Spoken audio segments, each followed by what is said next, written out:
Welcome back to Defy the Odds Basketball, the podcast. I am your host, Wyatt Guerin, and today's topic, we are going to be talking about conditioning within basketball. Now, before we do get into today's episode, I do want to say, if you are enjoying these episodes and the podcast, please make sure to give the podcast a follow, leave a like, and drop any comments on any topics that you want to cover, that you want me to cover moving forward. And if you do like this type of content, make sure to give our Instagram and YouTube a follow at Defy the Odds Basketball. We post a lot of similar content there, but also some variety and different things. So with that being said, let's get right into today's episode. So like I said, we are going to be talking about conditioning. So this is one of those episodes where I'm going to be challenging kind of the normal in the basketball landscape, you could say.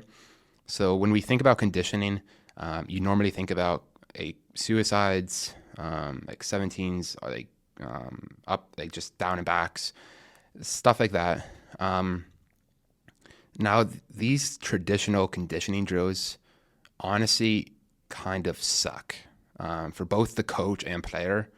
They're not enjoyable for the player, and they're not very effective in the big picture of things. And for the coach, it's just ineffective. Like, there's stuff you could be doing that will get your players in better shape and save time and like kill two birds with one stone. So basketball is a chaotic sport with a lot of like unpredictable things and elements. And when we normally look at like basketball training or basketball practices within a team, what we usually see is pretty scripted environments, right? So you pass, you move to this spot, you stand there until this guy moves, right? Like, it's, if X does this, then you do this, right? So it's really teaching you how to be more of a robot, and we'll get into that in a future episode. But the problem with this, it kind of goes into the conditioning part too, where it's very scripted. It's just, when you think about like a suicide, for example, and we'll use that for our example for the whole episode, because I think everyone that's played basketball has done them. Now, is there a time and place? Maybe.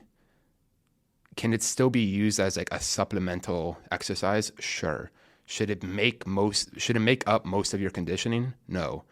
And why that is because if you think about a suicide, well, one, it's just a straight line, right? And when you think about basketball, is that really what basketball is, right? Think about in a game, not practice, right? In a game where things are chaotic, where both teams are running at full speed and the ball is moving around the court, right? You're going to travel in straight lines, but you're also going to travel in curves, on angles, right? In different like positions, so like joint positions, and, change of directions, change of speeds. All of this is what happens in a game, right? So when we do just suicides, all we're working on is running in a straight line. Now, if we think about it, running on a curve or in an angle, think about if you were, and this is actually a drill I like to do with my players, is on starting in the corner on the 3-point line. You run around the 3-point line all the way to the other side, but you cannot leave the 3-point line. So what this is going to cause you to do is, one, run on that curve, and two, you have to change like your body position to be able to maintain speed while staying on that curve linear run, right? And stuff like this will actually wear you down. I wouldn't say maybe more, but in different ways, right? It's exposing you to different movements that will ultimately get you more ready for the game itself. So we'll kind of segue from that on that point into also the fact that switching up the running you do, so like the type of conditioning, not just going in a straight line, will actually help reduce your injury risk. And this is because if you think about, if you're running a suicide and you're running in a straight line the whole time, right? Your body is doing like the same thing each time you step. Maybe not exactly, but pretty much the same movement, right? So it is just working down that same exact joint, the muscle, the structure, everything that goes into it, right? But again, that's not how the game works, right? So then you see players get injured, right? And it's usually off weird movements, right? So why not incorporate some of these weird movements? And I'm not saying like crazy weird. I'm saying like, again, like the curves, right? That's working a different structure, different angle of the joint, right? So that's going to help you decrease your chance of injury because you're being exposed to those movements, and you're not only focusing on one joint structure. So like the structure when you're running a suicide, you're not only focusing on that, right? And overloading it and just breaking it down. Okay, so that's another part of switching up our conditioning. And I'll get into like more practical ways how we can do that. Just talking about kind of the why right now.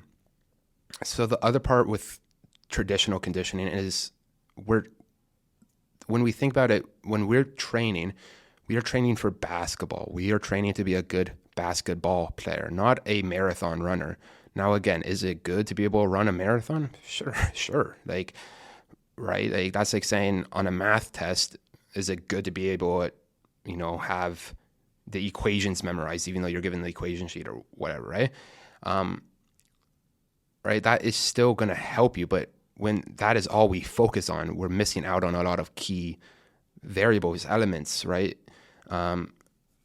When we train only with suicides, we are only training one energy system. And if you ever taken like biology, maybe like kinesiology, and learned about how the energy systems work, we have 4, right? We are only training one of those energy systems throughout suicides, right? But in basketball, we're using kind of a multiple. Like you could be playing the whole game, so that uses one energy system. You could be playing a long period of time where the whistle doesn't stop. That's using a different energy system. You could go out there for 20 seconds and go like a transition down and back. That's using a different energy system. And then, right, so suicides are only training one speed, one direction, when in a basketball game, we are playing in multiple directions with multiple speeds, multiple changes, directions. And you might go for 30 seconds, have a break, and then go for another 30 seconds, have some time on defense if you're playing like a zone where you're just not really moving, right? So we're not working on all these energy systems with just one suicide drill.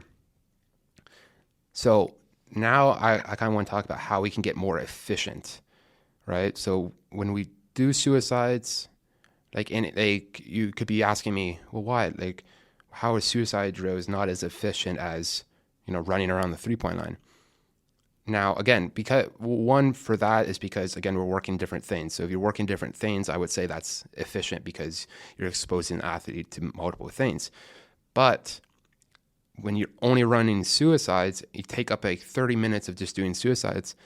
Think about what you could have done in that 30 minutes where you could have worked on your conditioning while also working on your IQ, while also working on your shooting, right? So it's simply just playing basketball is one of the best ways to get into shape. But coaches and trainers feel like they need to come up with something that's different, right? If you look at multiple of the, really good basketball players, like NBA players, they spent most of their time in their youth playing pickup, right? And that provided a lot of different strengths for them. And we'll get into multiple of those in the future. But one of those is just the cardio, right? And you're working everything. You're working on running in an angle, running on with different change of speeds, change of directions. All of this is just combined into it because you're playing basketball. So that is one of the best ways to just get into condition. So why? I want to ask you, why, when a coach says go and run 5 kilometers, why not just go play 2 hours of basketball? Like pick up at the local YMCA. You're getting still cardio out of it. You're working all of your energy systems. You're working different muscles, different joint structures, all those things that we just talked about, while also working on your shooting, your decision making, and you're getting in-game reps, right? So that's where it comes into play of, is it efficient?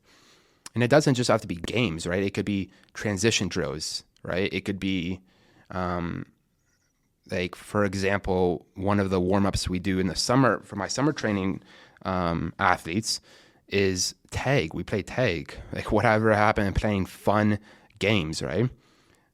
But what we did was how it works is everybody has the ball, so they all have to dribble. If you pick it up, if you travel, like whatever, you're out. If it gets knocked out of bounds, you're out. Okay, so you have to keep your dribble alive, and there's 2 players that are it. And now the only way they can move is by passing it back and forth, right? Travels don't count. You can't throw the ball, right? So now think about everything that's going on. One, we have a good amount of cardio going on for a warm-up, right? Players are having fun, so it's getting them engaged in practice and training, setting the tone. 2, we have multiple different skills being worked on. So 1 are the taggers, the people that are working on off-ball movement, right? Moving without the ball, communication. And then players that are running away are 1, working on their dribbling, right? Maintaining the dribble at different speeds, different directions, different change of directions. And they have to manage the chaos, right? Of other people running around with defense basically coming at them. And all of this just like an actual game. So they're working on so many things. Everybody's working on so many things. They're still getting a good amount of cardio in. Excuse me. And it's fun, right? I think that's the one thing with like suicides, when coaches like line up on the line, players are like, oh my God, don't want to do this. Fair enough. I never wanted to do it either. But when you throw something like this tag game at them, they don't see it as running. They don't see it as cardio. They see it as fun. Basketball, right? And they playing basketball. They don't see that as cardio. They see it as playing basketball and like doing what they love, right? But they're getting both the benefits of everything. So I don't know where that idea came in, where we have to only train cardio isolated. And that's a similar thought to a lot of things in basketball training. Again, future episode, but why not just incorporate everything? Because basketball, when you play basketball, everything's incorporated. You don't just get to shoot a wide open catch and shoot. You don't just get to do whatever you want like you would in practice, right? It's chaotic, right? Everything's coming at you. It's all put into one big like puzzle, okay? So the other part with current conditioning, so like suicides we talked about, is it doesn't involve the cognitive or decision-making fatigue. So when our brain is having to make decisions or think or be in the moment, this tires us out, right? This takes energy to, use our brain and process things, right? And this is a huge, huge part of basketball, is making decisions, right? Like IQ decision-making is arguably the biggest part about basketball. You could be the best skilled player, right, with your shooting, dribbling, finishing, but if you can't read the defense or make the right decisions, you won't be able to play. Like, you won't find playing time. But this takes energy. This takes like your brain actually being like functioning to do this, right? You just can't lollygag through it.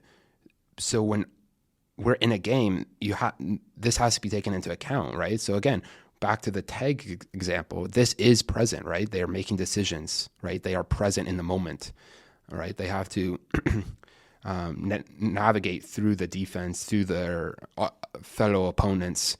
But with traditional conditioning, this isn't, right? Like, your brain can shut off. You could think about what's for dinner later. You could, think about playing video games later, right? Because you're just going through the motions. And there's also no...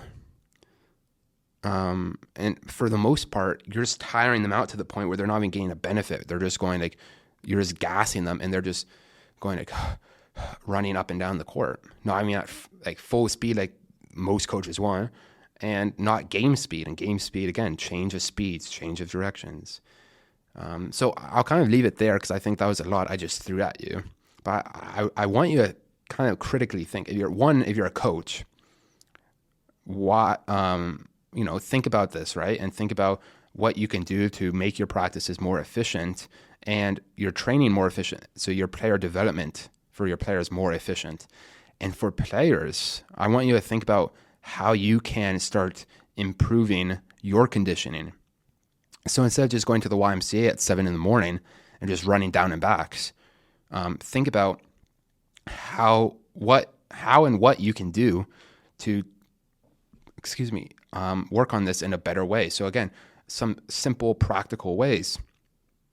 Change of speeds. So doing ball handling drills, focusing on change of speeds, change of directions, and finishing drills, incorporating that, right? Shooting drills. You can still incorporate high effort. So like a suicide level effort, like in a shooting drill where you have to get up, so many makes in like 2 minutes, right? And you have to get your own rebound, right? Are you only working one energy system there? Yeah, maybe. But it's still killing two birds with one stone. You're still getting some conditioning in, and you're still getting some shots in, and having to learn how to shoot while fatigued, right? I'll give you an example of a drill here before we end it. So one drill I would use with my players maybe near the end of practice, and this is a drill I used when I was playing, is set like a timer for like a minute, and you pick a specific type of shot. So maybe step back threes, let's say. It could be off the catch threes. It could be pull up mid ranges. And you have to set a goal for yourself. So in 1 minute, you have to get 5 makes, let's say.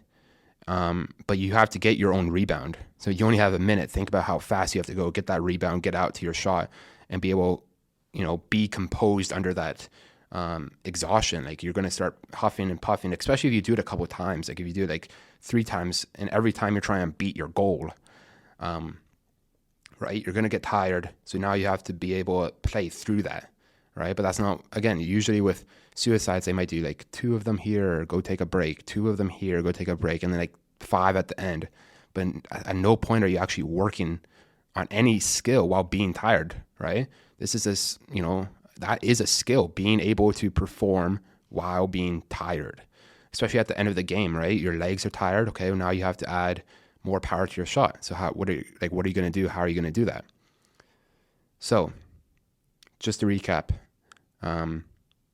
traditional conditioning drills, can they be used as a supplement? Sure, right? Should it be most of your like philosophy or practice or training for players? No, right? It's inefficient. It's not fun. It's not realistic, right? Incorporating simple things is just playing more games, like 3-on-3, 2-on-2, right? Stuff like this where you're having to make the decisions, right? So you're including that decision-making fatigue while also including like change of speeds, angles, curves, everything that's present in a actual basketball setting. So all of this leads to, these killing 2 birds with 1 stone, basically, right?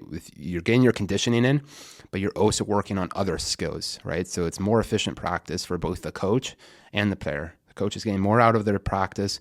The player is going to, be developing 2 things at once, which should be probably more than 2 things at once, realistically. But that's what should be happening. So if you are a player or a coach, for a coach, if you're listening, I challenge you to think about this and think about how you currently run your practice and if you could make it more efficient. And if you're a player, I challenge you to critically think about how you can improve your training with these ideas. Thanks for tuning in to another episode of Defy the Odds Basketball, the podcast. If you do enjoy these episodes, please make sure to give the podcast a follow, leave a rating, and drop a comment on any ideas that you want me to go over in future episodes. And if you do like this type of content and want to see more like it, then make sure to follow us on Instagram and YouTube at Defy the Odds Basketball. Your support means a lot. See you in the next episode.